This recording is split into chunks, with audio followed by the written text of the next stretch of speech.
জামায়াতের বিচারে আইন সংশোধন হবে।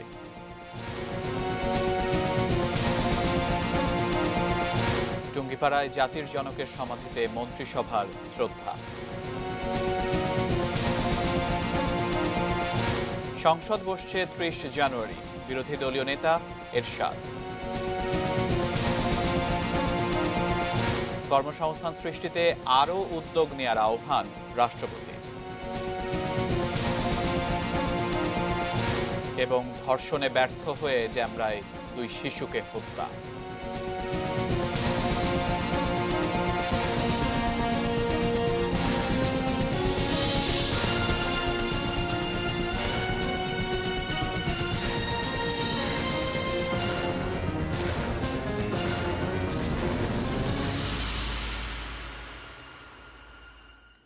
এটা নিউজ দেখছেন। নিউজ এট 6 নিয়ে আপনাদের সাথে আছি আমি সিয়াম রেজওয়ান। এতক্ষণ 7 রিং 7 সংবাদ শিরোনামগুলো শুনছিলেন।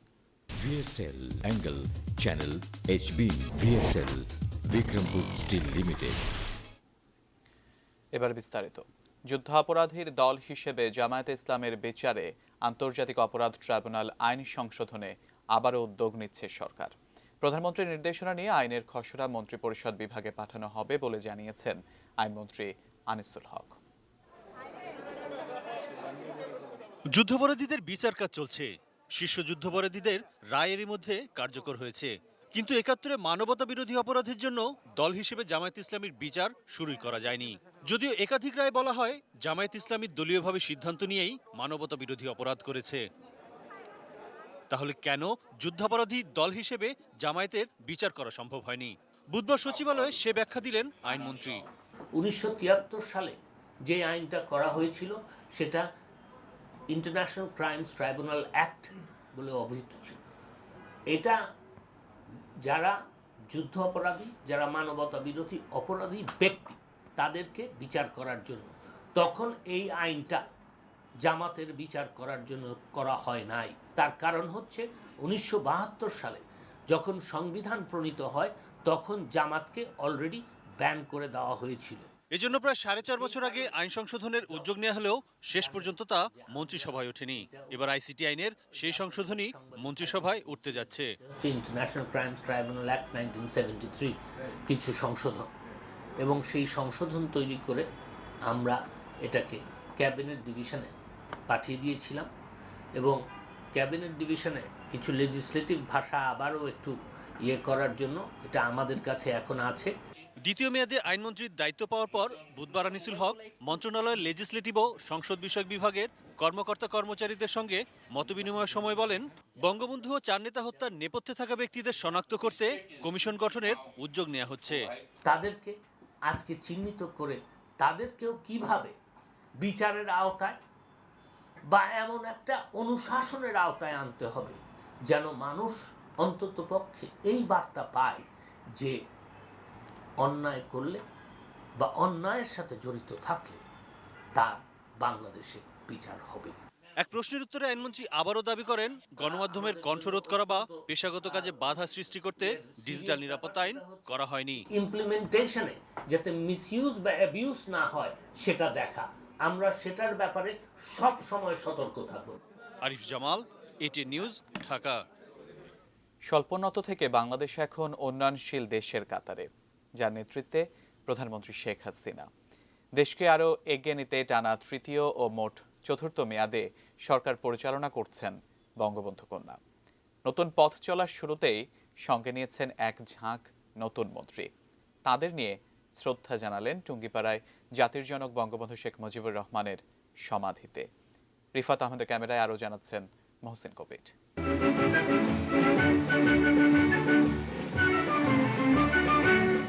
টানা তৃতীয় মেয়াদে সরকারে আওয়ামী লীগ। প্রধানমন্ত্রী হিসেবে শপথ নিয়েছেন বঙ্গবন্ধু কন্যা শেখ হাসিনা। নতুন মেয়াদের শুরুতে তিনি শ্রদ্ধা জানালেন জাতির জনকের সমাধিতে। শুরুতে প্রধানমন্ত্রী হিসেবে বঙ্গবন্ধুর সমাধিতে শ্রদ্ধা জানান শেখ হাসিনা। এ সময় 3 বাহিনীর চৌকস দল সশস্ত্র সালাম জানান।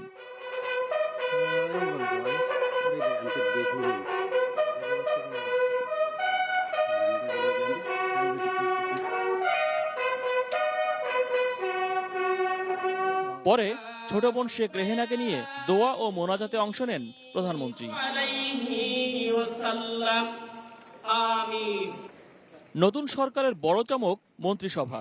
চমকের মন্ত্রিসভার ৪৬ সদস্যকে নিয়ে আবারও জাতির জনকের সমাধিতে শ্রদ্ধা জানান শেখ হাসিনা। দেশকে স্বাধীন করার পর যে সমৃদ্ধ বাংলাদেশ গড়ার স্বপ্ন দেখিয়েছিলেন বঙ্গবন্ধু, সেই পথেই হাঁটছেন তারই কন্যা শেখ হাসিনা। তাই টানা তৃতীয় মেয়াদে সরকার গঠনের পর নতুন মন্ত্রীদের নিয়ে জাতির জনকের সমাধিতে শ্রদ্ধা জানিয়ে আবারও শপথ নিলেন বাংলাদেশকে বহুদূর এগিয়ে নেয়ার। পরে দলের সাধারণ সম্পাদক বলেন, মন্ত্রিসভায় নতুন মুখ বেশি হলেও তারাই পারবে আগামীর চ্যালেঞ্জ মোকাবেলা করতে। ফ্রেশ মুখ নিয়ে যে ক্যাবিনেট গঠন করেছেন, এটা তিনি তার অভিজ্ঞতা থেকে এই ক্যাবিনেটটি তিনি উপহার দিয়েছেন জাতিকে, এবং তিনি জানেন কাকে কোথায় কোন পদে দিলে পারফরমেন্সটা সঠিক হবে, প্রমিসের উপর ডেলিভার করতে পারবে, এবং আমাদের নির্বাচনী যে ইশতেহার, সেই ইশতেহার যথাযথভাবে বাস্তবায়ন করতে পারবে। মহসিন কবির, এটিএন নিউজ, টুঙ্গিপাড়া, গোপালগঞ্জ। বিমান, হেলিকপ্টার কিংবা প্রোটোকল নিয়ে গাড়ি বহরে না, বাসে করে গেছে মন্ত্রিসভা। গতকাল জাতীয় স্মৃতিসৌধে শ্রদ্ধা নিবেদনের পর আজ জাতির জনক বঙ্গবন্ধু শেখ মুজিবুর রহমানের সমাধিতে শ্রদ্ধা জানাতে একসঙ্গে টুঙ্গিপাড়া যান মন্ত্রী, প্রতিমন্ত্রী এবং উপমন্ত্রীরা। সকালে ঢাকা থেকে রওনা হয়ে দুপুরে তাঁরা টুঙ্গিপাড়ায় পৌঁছান।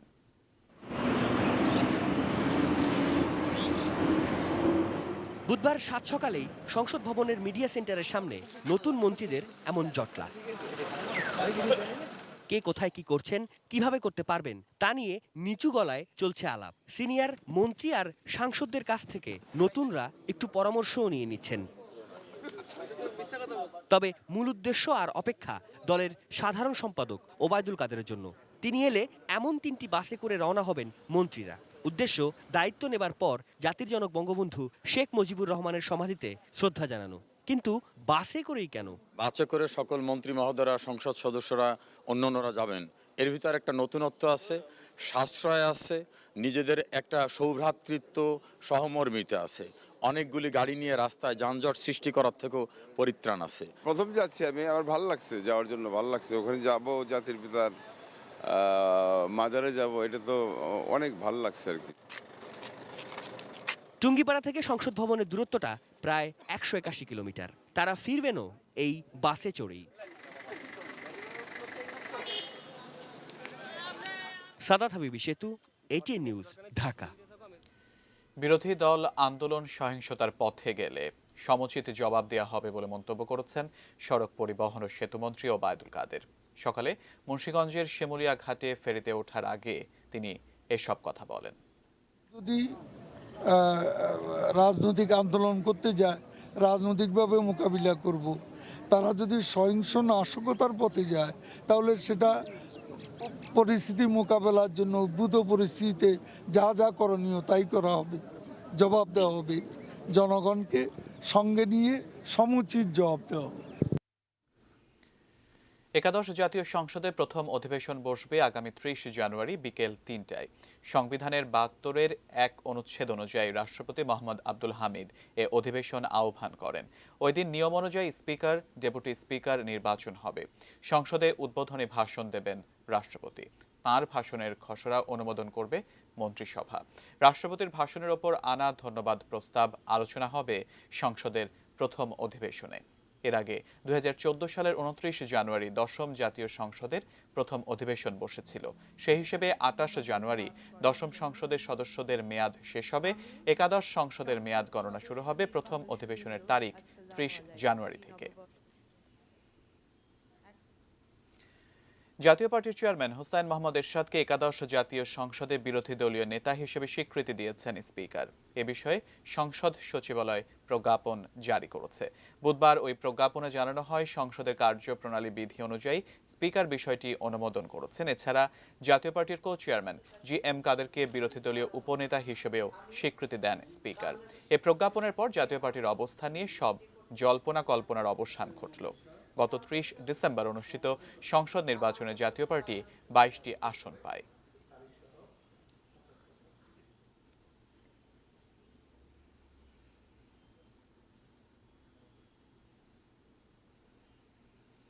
শুরু হলো 24তম আন্তর্জাতিক বাণিজ্য মেলা।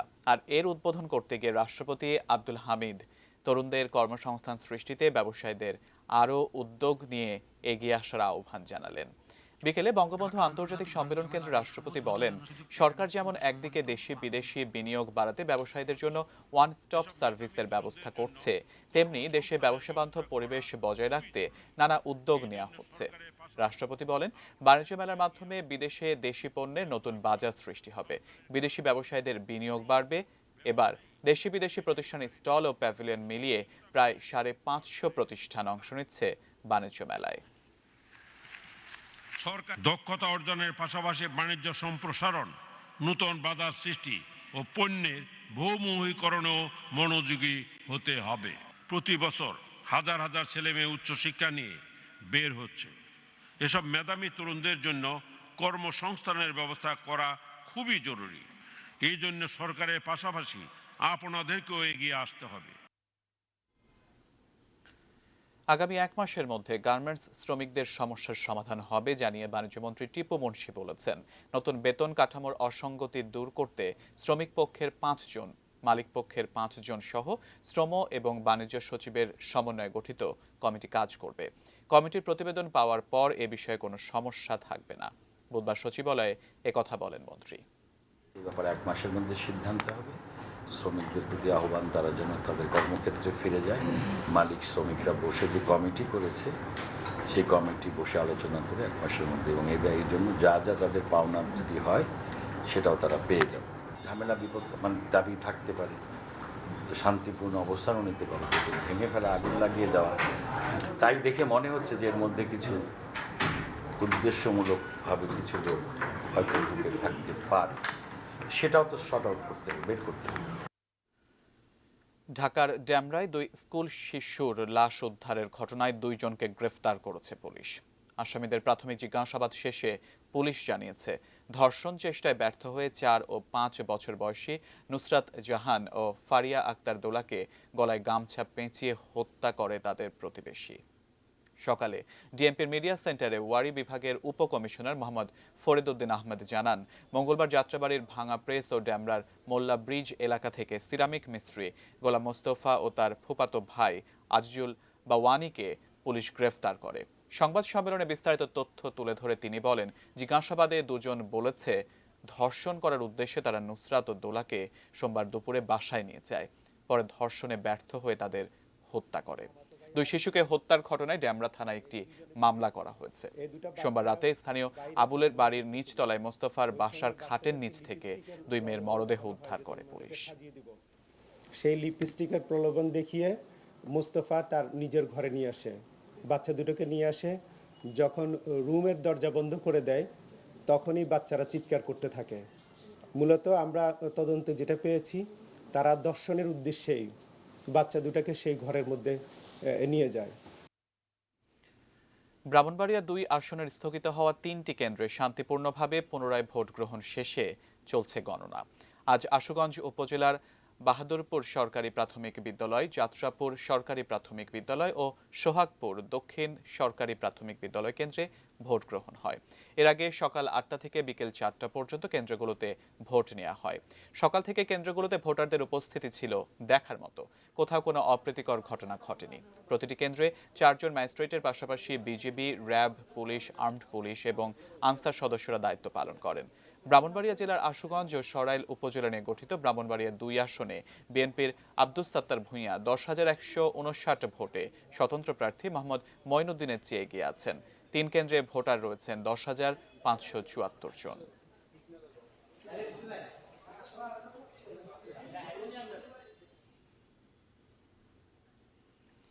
নিউজ এট 6 এবারে সময় হলো বাজিত স্টিল বিরতি নেবার। ফিরে অন্যান্য খবরের সাথে আরও যা থাকছে।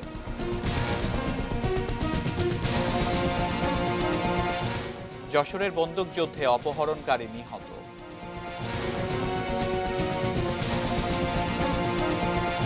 দখল দূষণে ভরাট চলন বিলের উৎসমুখ, কমছে মাছ উৎপাদন।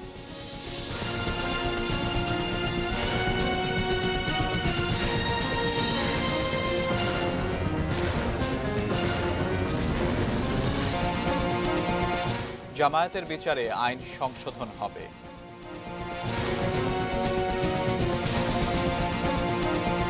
টুঙ্গিপাড়ায় জাতির জনকের সমাধিতে মন্ত্রিসভার শ্রদ্ধা। সংসদ বসছে ৩০ জানুয়ারি, বিরোধী দলীয় নেতা এরশাদ। কর্মসংস্থান সৃষ্টিতে আরও উদ্যোগ নেওয়ার আহ্বান রাষ্ট্রপতির। এবং ধর্ষণে ব্যর্থ হয়ে ড্যামরায় 2 শিশুকে হত্যা।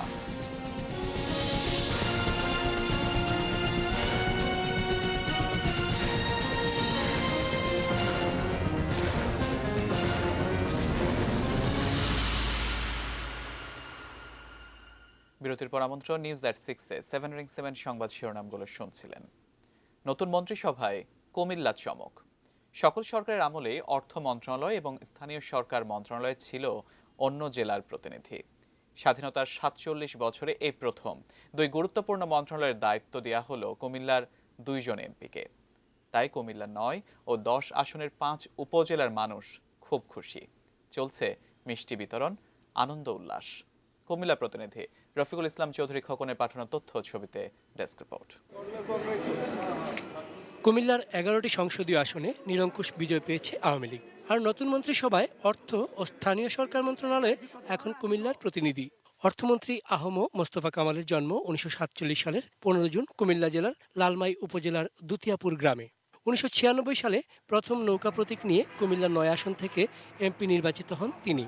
এরপর 2008, 2014 এবং সর্বশেষ 21 জাতীয় সংসদ নির্বাচনে কুমিল্লা 10 নির্বাচনী এলাকা থেকে বিপুল ভোটের ব্যবধানে এমপি নির্বাচিত হন তিনি। মন্ত্রিত্ব পান 2 বার। এবার অর্থমন্ত্রীর দায়িত্ব পাওয়ায় কুমিল্লা 10 নির্বাচনী এলাকার মানুষ তাদের অনুভূতির কথা জানালেন। আমার বিশ্বাস আমাদের নেতা অর্থমন্ত্রী হওয়ার কারণে বাংলাদেশের অর্থনীতি সচ্ছল হবে। আহম মোস্তফা কামাল, যিনি একসময় অর্থের অভাবে পড়াশোনা করতে পারেন নাই, অনেক কষ্ট করে পড়াশোনা করেছেন, আজকে তার হাতেই বাংলাদেশের অর্থ মন্ত্রণালয়। গণমানুষের পক্ষ থেকে অভিবাদন জানাই, অভিনন্দন জানাই। স্থানীয় সরকার মন্ত্রী মোহাম্মদ তাজুল ইসলাম লাকসাম উপজেলার গোমগাঁও গ্রামের মানুষ। 1996 সালে প্রথম নৌকা প্রতীক নিয়ে কুমিল্লা 8, লাকসাম মনোহরগঞ্জের সাংসদ নির্বাচিত হন তিনি। এরপর 2008, 2014 এবং সর্বশেষ 21 জাতীয় সংসদ নির্বাচনে কুমিল্লা 9 আসন থেকে এমপি নির্বাচিত হন। এবারই প্রথম মন্ত্রিত্ব পান তিনি।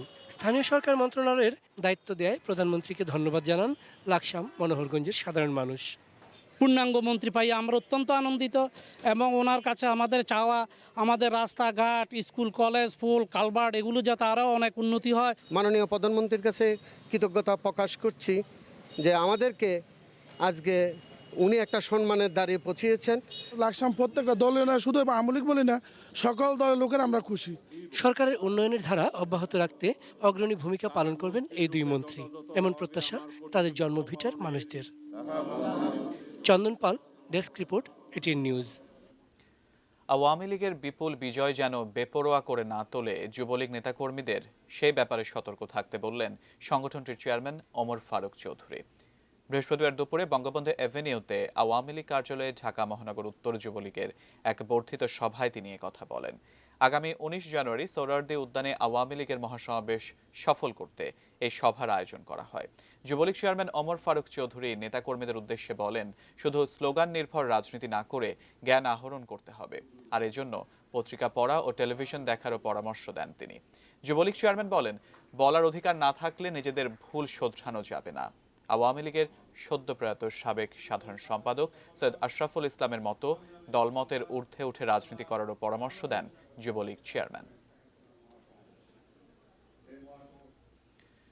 জাতির পিতা বঙ্গবন্ধু শেখ মুজিবুর রহমানের স্মৃতিকে চিরজাগ্রত করে তরুণ প্রজন্মের মধ্যে ছড়িয়ে দিতে হবে বলে মন্তব্য করেছেন ঢাকা বিশ্ববিদ্যালয়ের সাবেক উপাচার্য অধ্যাপক ডক্টর আ.আ.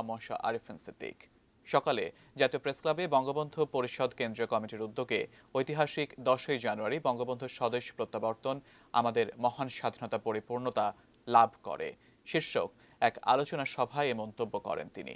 এ সময় দেশ এগিয়ে যাচ্ছে উল্লেখ করে বলেন, আইনের শাসন প্রতিষ্ঠা সহ দুর্নীতি কমাতে সবাইকে এক হয়ে কাজ করার আহ্বানও জানান আরিফিন সিদ্দিক। অনুষ্ঠানে বিভিন্ন পাবলিক বিশ্ববিদ্যালয়ের শিক্ষক ও বিভিন্ন নেতাকর্মীরা উপস্থিত ছিলেন। নোয়াখালী ও সাতক্ষীরায় ধর্ষণের দুটি ঘটনায় বিচারের দাবিতে খুলনা ও সাতক্ষীরায় কর্মসূচি পালিত হয়েছে। নোয়াখালীর সুবর্ণচরে এক নারীকে গণধর্ষণের প্রতিবাদে মানববন্ধন হয়েছে খুলনায়। জন উদ্যোগের আয়োজনে এই কর্মসূচি থেকে ধর্ষণকারীদের দ্রুত বিচার ট্রাইব্যুনালের আওতায় আনার দাবি জানানো হয়। নারীদের নিরাপত্তায় প্রয়োজনীয় ব্যবস্থা নেওয়ারও দাবি জানান তাঁরা। সাতক্ষীরায় স্কুল ছাত্রীকে ধর্ষণের পর হত্যার প্রতিবাদে মানববন্ধন হয়েছে সাতক্ষীরায়। সম্মিলিত নাগরিক সমাজের আয়োজনে দুপুরে শহরের প্রেস ক্লাবের সামনে এই কর্মসূচি পালিত হয়। এ সময় বক্তারা এ ঘটনায় দোষী কলেজ ছাত্র জয়প্রকাশ সরকারের দৃষ্টান্তমূলক শাস্তির দাবি জানায়। গত রোববার গাবতলা গ্রামের দ্বিতীয় শ্রেণীর এক শিশুকে ধর্ষণের পর পুকুরে ফেলে হত্যা করা হয়। যশোরের মনিরামপুরে পুলিশের সঙ্গে বন্দুকযুদ্ধে অপহরণকারী বিল্লাল নিহত হয়েছে। যে শিশুকে অপহরণের দায়ে বিল্লালকে গ্রেফতার করা হয়েছে, সেই শিশুটির মৃতদেহ উদ্ধার করা হয়েছে। পুলিশ জানায়, গত 6 জানুয়ারি দ্বিতীয় শ্রেণীর ছাত্র তারেক হোসেন নিখোঁজ হয়। সারাদিন খোঁজ না পাওয়ায় থানায় জিডি করে তারেকের পরিবার। পরদিন তারেকের বাবার মোবাইল ফোনে 5 লক্ষ টাকা মুক্তিপণ দাবি করে বিল্লাল। কেশবপুরে মুক্তিপণের টাকা দিতে গেলে ওত পেতে থাকা পুলিশের হাতে বিল্লাল ধরা পড়ে। তাকে জিজ্ঞাসাবাদের ভিত্তিতে গতকাল রাতে মনিরামপুরের সেলিমপুরের এক বাঁশ বাগানে শিশুটির বস্তাবন্দি মৃতদেহ উদ্ধার করে পুলিশ। এ সময় বিল্লালের সঙ্গীরা তাকে ছাড়িয়ে নিতে গেলে পুলিশের সঙ্গে বন্দুকযুদ্ধে বিল্লাল গুলিবিদ্ধ হয়। যশোর সদর হাসপাতালে নিলে কর্তব্যরত চিকিৎসক তাকে মৃত ঘোষণা করেন। ঘটনাস্থল থেকে 1 রাউন্ড গুলিসহ একটি 1 শুটার গানও উদ্ধার করে পুলিশ। এবার সোশ্যাল ইসলাম ব্যাংক লিমিটেড বাণিজ্য সংবাদ।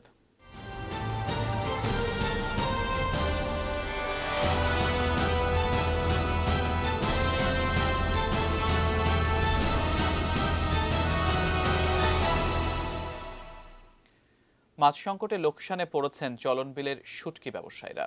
দখল দূষণে ভরাট হয়ে গেছে বিলের উৎসমুখ, ফলে বিচরণ ক্ষেত্রের অভাবে কমেছে প্রাকৃতিক মাছ। প্রভাব পড়ছে শুটকির বাজারেও। পাবনা প্রতিনিধি রিজভি জয়ের রিপোর্ট।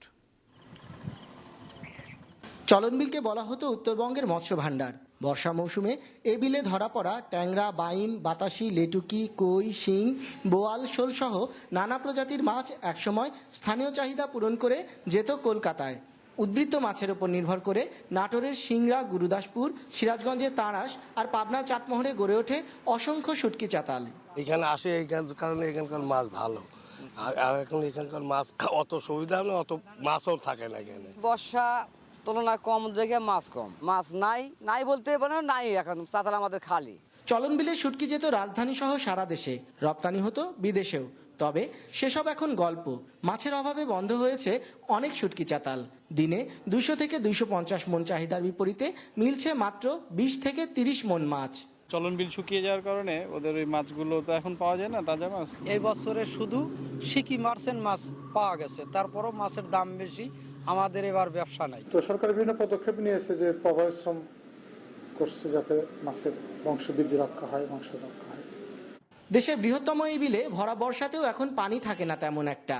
অন্যদিকে সতী, কারেন্ট, বাদাই জালের ব্যবহার আর জলসেচে বিলুপ্ত হয়েছে প্রায় সব প্রজাতির মাছ। মৎস্য বিভাগ অভয়াশ্রম ও আইন প্রয়োগে এসব মাছ সংরক্ষণের কথা বললেও খুব বেশি কাজে আসেনি তা। বর্ষার উদ্বৃত্ত মাছে গড়ে ওঠা চলন বিলের এই শুটকি শিল্প স্থানীয় চাহিদা পূরণ করে একসময় সৃষ্টি করেছিল রপ্তানি সম্ভাবনাও। গত 4 দশকে প্রকৃতির ওপর অযাচিত হস্তক্ষেপে চলন বিলের প্রাণ প্রতিবেশ বিপন্নের পাশাপাশি হুমকিতে পড়েছে এ অঞ্চলের মানুষের জীবন জীবিকাও। টেকসই এবং বিজ্ঞান নির্ভর পরিকল্পনায় চলন বিলের প্রাণ ফেরানো গেলে কর্মচাঞ্চল্য ফিরবে এ অঞ্চলের মানুষের জীবনেও। রিজভি জয়, এটিএন নিউজ, পাবনা। এবারে হাতিল উইজ ঢাকা আন্তর্জাতিক বাণিজ্য মেলার খবর।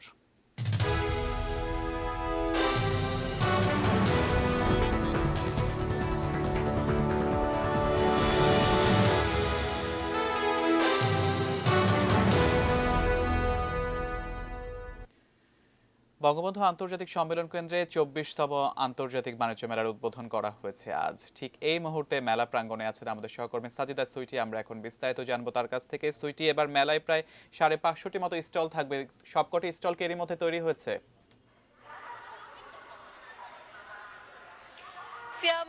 বছর ঘুরে আবার শুরু হলো মাসব্যাপী এই উৎসব। আন্তর্জাতিক বাণিজ্য মেলা ঢাকার এই আসরটি আসলে প্রতি বছরই আমাদের দর্শকদের অপেক্ষায় থাকেন, যারা উপভোগ করতে আসেন দর্শনার্থীরা। তারা অনেকেই কিন্তু এই প্রথম দিন হিসেবে কিন্তু লোকজন খুব একটা কম হয়নি, যেহেতু রাষ্ট্রপতি আব্দুল হামিদ এটি উদ্বোধন করেছেন এবং ওই সময়টিতে এখানে আসলে চারপাশটি কিন্তু স্বাভাবিকভাবে নিরাপত্তার কারণে বেশ বন্ধ ছিল রাস্তাগুলো।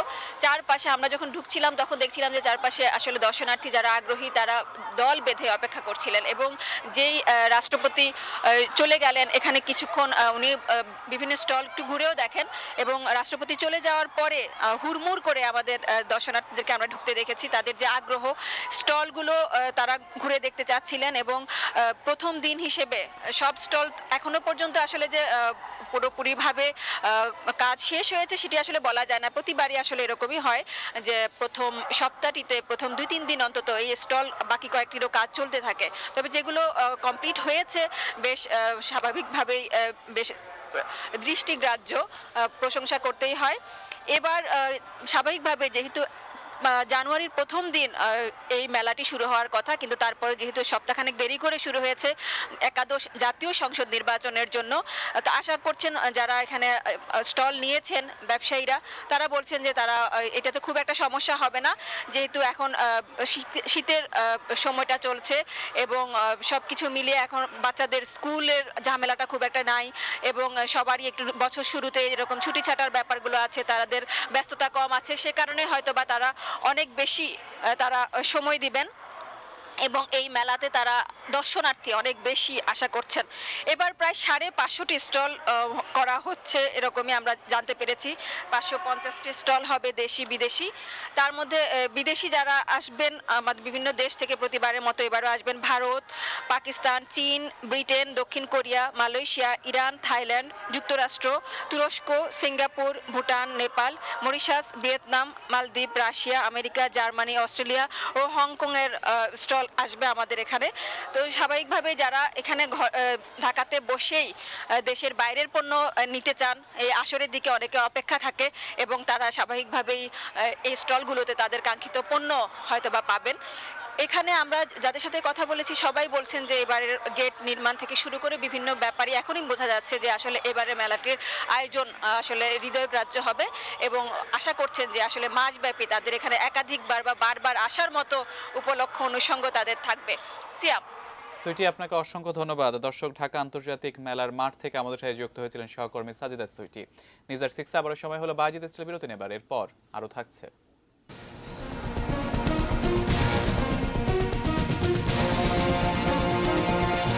অস্ট্রেলিয়ায় বিভিন্ন দূতাবাসের রহস্যজনক প্যাকেট তদন্ত করছে পুলিশ। বিপিএলে সিলেট সিক্সার্সের জয়।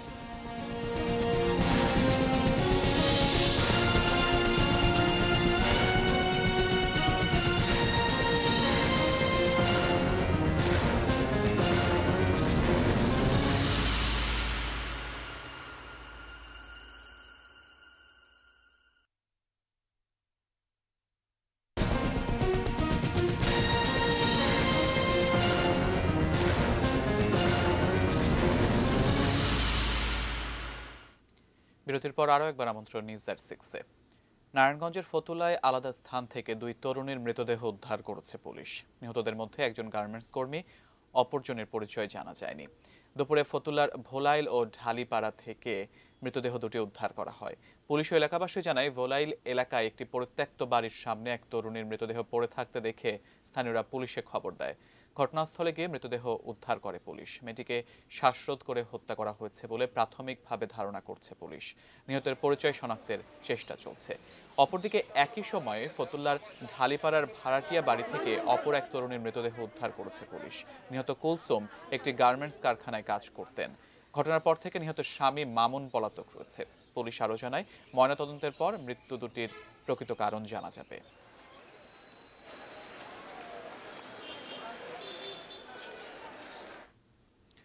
পঞ্চাশ শয্যার জনবল নিয়েই চলছে 100 শয্যার মাদারীপুর সদর হাসপাতাল। এরই মধ্যে 150 শয্যার আরেকটি নতুন ভবনের নির্মাণ কাজ শেষ হয়েছে। এখনও তা হস্তান্তর করতে পারেনি গণপূর্ত বিভাগ। আমাদের মাদারীপুর প্রতিনিধি জহিরুল ইসলাম খানের তথ্য ছবিতে ডেস্ক রিপোর্ট। মাদারীপুর সদর হাসপাতাল 1992 সালে 50 থেকে 100 শয্যায় উন্নীত করা হয় জেলার সবচেয়ে গুরুত্বপূর্ণ এই চিকিৎসালয়টিকে। অথচ দীর্ঘ 27 বছর ধরে প্রতিষ্ঠানটি ভুগছে জনবল সংকটে। 22 জন চিকিৎসকের জায়গায় কাজ করছেন 12 জন। নেই কোনো সার্জন, চক্ষু ও হৃদরোগ বিশেষজ্ঞ। এনে যদি ভালো কোনো একটা হয়, মনে করেন একটা ডাক্তারখানা হয়, ডাক্তার থাকে সবসময় ভালো হয়, সুন্দর হয়, আমরা এরকম সুন্দরভাবে থাকতে চাই। অনেক রোগী আছে যারা কিনা অনেক মারাত্মকভাবে অসুস্থ থাকে, তাদের ট্রান্সফার করে যখন ফরিদপুর পাঠানো হয়, মানে তাদের জার্নিতে অনেক সমস্যা হয়। রোগীদের এখন আমরা থাকতে দিতে পারতেছি না, তখন থাকতে দিতে পারবো। এখন তো আমাদের সিট নাই, 100 বেডের হসপিটাল, রোগী আছে এখন আজকে 171 জন। 250 শয্যায় উন্নীত হতে যাচ্ছে হাসপাতালটি। 150 শয্যার নতুন ভবনের নির্মাণ কাজও প্রায় শেষ। স্বাস্থ্য বিভাগের অভিযোগ, ভবন নির্মাণ হলেও নির্ধারিত সময়ে হস্তান্তর করতে পারেনি গণপূর্ত বিভাগ। কাজ চলছে আর কি। আমরা আশা করছি খুব দ্রুতই এটা আমরা হস্তান্তর করতে পারবো। তো এটা হস্তান্তর করা হলে আসলে মাদারীপুরবাসীর জন্য এটা একটা বড় ধরনের মানে স্বস্তির বিষয় হবে। জেলার শীর্ষ স্বাস্থ্য কর্মকর্তার আশ্বাস, আনুষ্ঠানিকভাবে ভবন হস্তান্তরের পর অন্তত 100 শয্যার জনবল নিয়োগের ব্যবস্থা নেওয়া হবে। এবং বিল্ডিং হ্যান্ডওভার পরে 250টা যে জনবল, তার জন্য আমরা আবার মন্ত্রণালয়ে চিঠি লিখবো। হসপিটাল পরিচালনা করার জন্য আমাদের জনবলের প্রয়োজন। Zahirul Islam Khan, ATN news, Madaripur. এবারে আন্তর্জাতিক প্রসঙ্গ।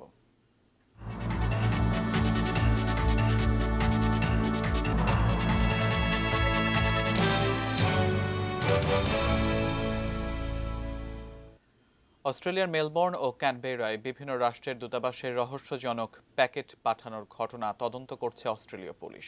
অস্ট্রেলিয়া পুলিশের এক বিবৃতিতে জানানো হয়, প্যাকেটগুলো পরীক্ষা করা হচ্ছে এবং পুরো ঘটনা তদন্ত করা হচ্ছে। তবে এ ব্যাপারে বিস্তারিত কিছু জানানো হয়নি। দূতাবাসগুলোর নাম উল্লেখ করেনি অস্ট্রেলীয় পুলিশ। তবে এর আগে অস্ট্রেলিয়ার গণমাধ্যমের প্রতিবেদনে বলা হয় যে সকল দূতাবাসে প্যাকেট পাঠানো হয়েছে, তার মধ্যে রয়েছে যুক্তরাজ্য, জার্মান, সুইস ও ভারতীয় দূতাবাস। প্যাকেট পাওয়ার ঘটনার সত্যতা স্বীকার করেছেন মেলবোর্নে ব্রিটিশ হাইকমিশনের এক মুখপাত্র। তিনি বলেন, হাইকমিশনের সকল কর্মকর্তা ও কর্মচারী নিরাপদে আছেন। ঘটনার ব্যাপারে স্থানীয় প্রশাসনের সঙ্গে যোগাযোগ করা হয়েছে। এ ধরনের প্যাকেট পাওয়ার ঘটনার কথা স্বীকার করেছে মেলবোর্নে যুক্তরাষ্ট্রের দূতাবাসও। তবে এই প্যাকেট পাঠানোর ঘটনায় কোথাও কোনো হতাহতের খবর পাওয়া যায়নি।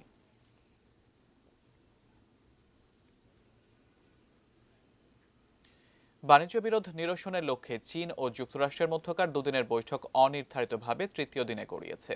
এর আগে দুদিনব্যাপী আলোচনায় কোনো পক্ষই ছাড় দিতে রাজি না হওয়ায় এখনো পর্যন্ত কোনো সমঝোতা হয়নি। গত জুনের পর চীন ও যুক্তরাষ্ট্র উভয় দেশের আমদানি করা পণ্যের ওপর বিলিয়ন বিলিয়ন ডলার শুল্ক আরোপ করে। এনে শুরু হয় বাণিজ্য যুদ্ধ। তবে আলোচনায় বসার শর্তে ডিসেম্বরে 90 দিনের বিরতিতে যায় দুদেশ। বাণিজ্য বিশ্লেষকরা বলছেন, ট্রাম্প ও চীনা প্রেসিডেন্ট শি জিনপিং এর মধ্যে সামনাসামনি আলোচনা না হলে এ বিরোধের কোনো অবসান হবে না হয়তো।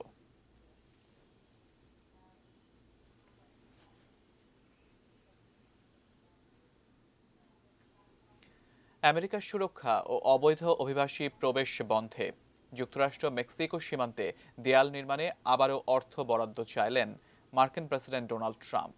অচলাবস্থা নিয়ে জাতির উদ্দেশ্যে দেয়া ভাষণে জরুরি অবস্থা জারি না করে ডেমোক্র্যাটদের সঙ্গে আলোচনার পথও খোলা রেখেছেন তিনি। আরও জানাচ্ছেন শাওন মাহফুজ।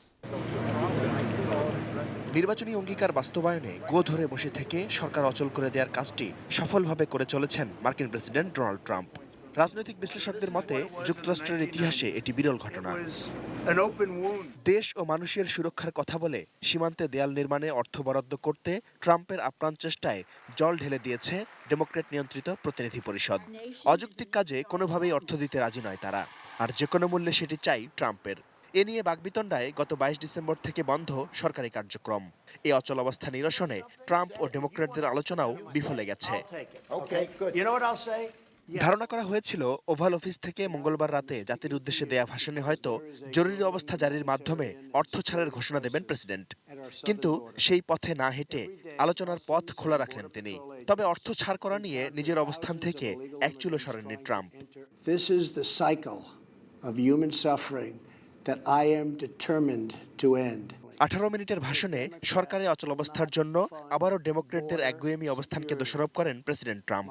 কংগ্রেস সদস্যদের প্রতি আহ্বান জানিয়ে বলেন, সুরক্ষিত ভবিষ্যতের জন্য সীমান্তে দেয়াল নির্মাণে অর্থ বরাদ্দে প্রত্যেকের সম্মতি দেওয়া উচিত। But the only solution is for Democrats to pass a spending bill that defends our borders and reopens the government.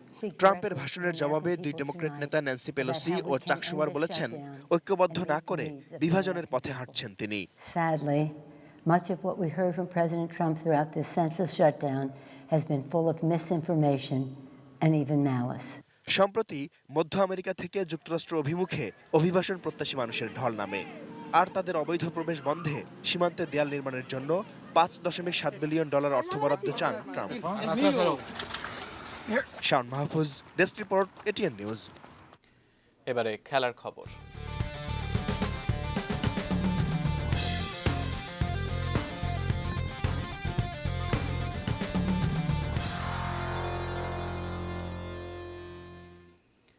বিপিএলে দ্বিতীয় জয় পেল সিলেট সিক্সার্স। বুধবার দিনের প্রথম ম্যাচে তারা 5 রানে হারিয়েছে চিটাগং ভাইকিংসকে। সিলেটের দিয়ে 169 রানের টার্গেটে খেলতে নেমে 163 রানে থামে চিটাগংয়ের ইনিংস। মিরপুরে টস জিতে ব্যাট করতে নেমে নির্ধারিত 20 ওভারে 5 উইকেটে 168 রান করে সিলেট। দলের পক্ষে সর্বোচ্চ 59 রান করেন ডেভিড ওয়ার্নার। এছাড়া নিকোলাস পুরান 52 ও আফিফ হোসেনের ব্যাট থেকে আসে 45 রান। চিটাগংয়ের ফ্রাইলিংক নেন 3 উইকেট। জবাবে শুরু থেকে নিয়মিত বিরতিতে উইকেট হারাতে থাকে চিটাগং। নির্ধারিত ওভারে 7 উইকেটে 163 রানে থামে তাদের ইনিংস। সর্বোচ্চ 44 রান করেন ফ্রাইলিংক। এছাড়া 38 রান করেন ডেলপোর্ট, আর সিকান্দার রাজা 37 ও মোহাম্মদ আশরাফুলের ব্যাট থেকে আসে 22 রান। তাসকিন আহমেদ নেন 4 উইকেট।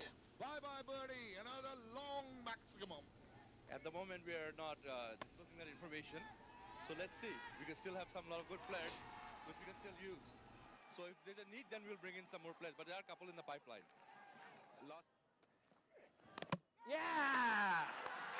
Wow. মিরপুরে চলছে বিপিএল এর চতুর্থ দিনের খেলা। নিজেদের ম্যাচে মুখোমুখি হচ্ছে খুলনা টাইটান্স ও রাজশাহী কিংস। আমরা খেলার আরো বিস্তারিত জানবো। সেখানে আছেন আমাদের সহকর্মী শুভ দেবনাথ। আমরা এখন বিস্তারিত জানতে যুক্ত হচ্ছি তার সঙ্গে। শুভ, খুলনার সংগ্রহ 5 উইকেটে 97 রান, খেলা কেমন দেখছেন? উইকেটে 97 রান, এটা কিন্তু টি-20 যুগে, অর্থাৎ টি-20 যে জামানায় এটা কিন্তু খুব বেশি রান না, কারণ এর মধ্যে 90 বলে 97 রান হয়েছে। ক্রিজে রয়েছেন ডেভিড মালান, সে কিন্তু আমরা জানি পাওয়ার হিটার, সে কিন্তু কাউন্টিতে খেলেন এবং যেইখানে খেলেন বড় বড় হিট খেলেন এবং বড় বড় 4-6 তার কাছ থেকে, তার উইলো থেকে আসে। মূলত ডেভিড মালানকে দায়িত্ব পালন করতে হবে। এরপরে যারা লোয়ার অর্ডার ব্যাটসম্যান রয়েছে খুলনা টাইটান্সে, তাদের দায়িত্ব পালন করতে হবে, কারণ এরই মধ্যে খুলনা 2 ম্যাচ খেলেছে, 2 ম্যাচই তারা হেরেছে। যদিও খুলনা জয়ের সুযোগ তারা তৈরি করতে পারেনি 2 ম্যাচের মধ্যে একটিতেও। মাহমুদুল্লাহ রিয়াদ অধিনায়ক হিসেবে তিনিও কিন্তু খুব ভালো ব্যাটিং যে করছে সেটা বলা যাবে না। তিনিও কিন্তু 2 ম্যাচে খুব একটা আহামরি রান করতে পারেননি। এছাড়া খুলনা মূলত যে একটু ব্যাটিং ভালো করছেন এবং যার ব্যাটিং ঝলক দেখা যাচ্ছে জুনায়েদ সিদ্দিকের ব্যাট থেকে। জুনায়েদ সিদ্দিক গতবার বিপিএলে ছিল না, এবার তিনি খুলনায় সুযোগ পেয়েছেন এবং সেই সুযোগটা তিনি কিন্তু ভালোই কাজে লাগাচ্ছেন। আজও কিন্তু 20-এর ওপরে রান করেছেন। তার ব্যাটিং দেখতে কিন্তু খুবই ভালো লাগে এবং তিনি যে সময় পর্যন্ত ক্রিজে থাকেন সেটি কিন্তু অবশ্যই চোখে একটু প্রশান্তিও কাজ করে, কারণ তিনি পুল শটটা যেভাবে খেলেন সেটা কিন্তু যারা খেলোয়াড় রয়েছেন এবং যারা মাঠে রয়েছেন তারা কিন্তু অবশ্যই উপভোগ করেন। আর দ্বিতীয় ম্যাচে যেমনটি হবে, এরপরে কিছুটা ডিউ ফ্যাক্টর রয়েছে, কারণ ডিউ ফ্যাক্টরের কারণে বল কিছুটা গ্রিপ করতে অসুবিধা হবে এবং সে কারণে কিন্তু বোলাররা কিছুটা সমস্যায় পড়বেন পরবর্তীতে যে সময় রাজশাহী ব্যাট করতে নামবেন। তবে সকল কিছু মিলিয়ে আমরা আশা করছি যে বিপিএলে যে উত্তাপ ছড়ানো একটি ম্যাচ হবে, একটি উত্তাপ উন্মাদনা অবশ্যই ম্যাচে থাকবে, আমরা এই আশা করতে পারছি। এবং প্রথম ম্যাচে কিন্তু যেটি হয়েছে সেটি কিন্তু বলতে হবে যে হাড্ডাহাড্ডি লড়াইয়ের কথাই বলতে হবে শেষ পর্যন্ত। অবশ্য মুশফিকুর রহিম অধিনায়ক তিনি কিন্তু স্বীকার করতে চান না, কারণ মুশফিক মনে করেছে আমরা এই ম্যাচে অনেক আগে হেরে গিয়েছি, মিডল অর্ডার কোলাপস করার পরেই আমরা জয় থেকে বঞ্চিত হয়েছি। যত কাজটুকু করেছিল ফ্রাইলিং কিন্তু শেষ পর্যন্ত দলকে জেতাতে পারেনি এবং যেটা চিটাগাংকে জয়ের বন্দরে ভাসাতে পারতো সেটাও কিন্তু পারেনি। এদিকে দর্শকের বিষয়ে বলবো যে দর্শক সন্ধ্যার ম্যাচগুলোতে কিছু দর্শক মাঠে আসছে, কারণ সন্ধ্যার ম্যাচগুলোতে মূলত রান হচ্ছে, সে কারণে দর্শকরা মাঠে আসছে। সিয়াম। আপনাকে অসংখ্য ধন্যবাদ। দর্শক, মিরপুরে চলছে বিপিএল এর চতুর্থ দিনের খেলা। দুটি খেলা সম্পর্কে আমাদের বিস্তারিত জানাচ্ছিলেন আমাদের সহকর্মী শুভ দেবনাথ। এই মুহূর্তে খুলনার সংগ্রহ 5 উইকেটে 98 রান।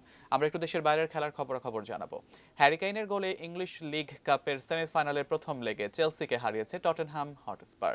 লন্ডনের ওয়েম্বলে স্টেডিয়ামে মঙ্গলবার রাতে লিগ কাপের শেষ 4-এর প্রথম লেগের ম্যাচে টটেনহাম হটস্পারের মুখোমুখি হয় চেলসি।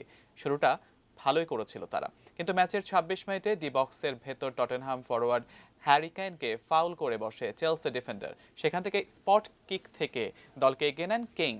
40 মিনিটে ফরাসি মিডফিল্ডার এনগোলা কঁতের শট পোস্টে লেগে ফিরে না আসলে সমতায় ফিরতে পারত চেলসি। বিরতির পরও সুযোগ পেয়েছিল মাউরিসিও সারির দল। টটেনহাম গোলরক্ষকের দৃঢ়তায় গোল বঞ্চিত থেকেছে চেলসি ফরওয়ার্ডরা। সেমিফাইনালের ফিরতি লেগ অনুষ্ঠিত হবে 24 জানুয়ারি চেলসির মাঠ স্ট্যামফোর্ড ব্রিজে।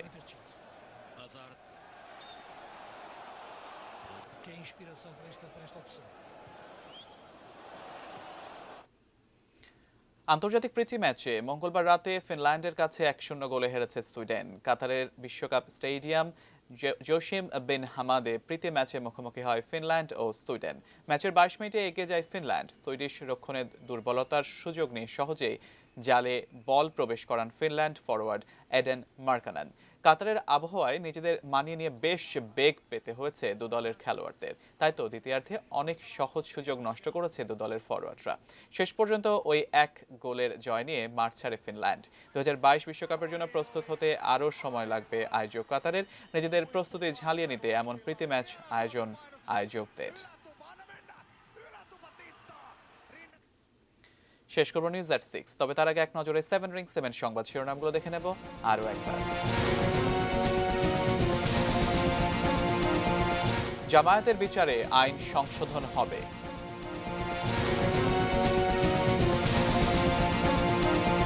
টুঙ্গিপাড়ায় জাতির জনকের সমাধিতে মন্ত্রিসভার শ্রদ্ধা। সংসদ বসছে 30 জানুয়ারি, বিরোধী দলীয় নেতা এরশাদ।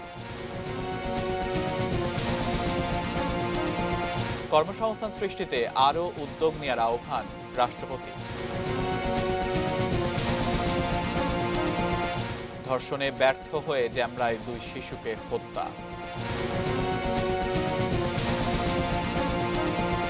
যশোরে বন্দুকযুদ্ধে অপহরণকারী নিহত।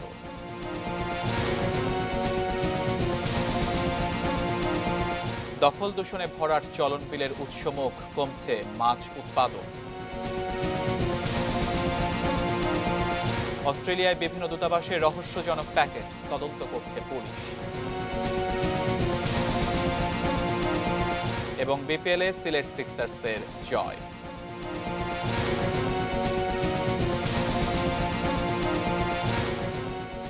নিউজের 6 ছিল এই পর্যন্ত। সবসময় সঙ্গে থাকুন আর দেখতে থাকুন ATN নিউজ আর ATN নিউজের ব্রেকিং নিউজ। আপনার মোবাইলে পেতে টাইপ করুন START স্পেস AN, ডেটা পাঠিয়ে দিন 5959 এই নম্বরে।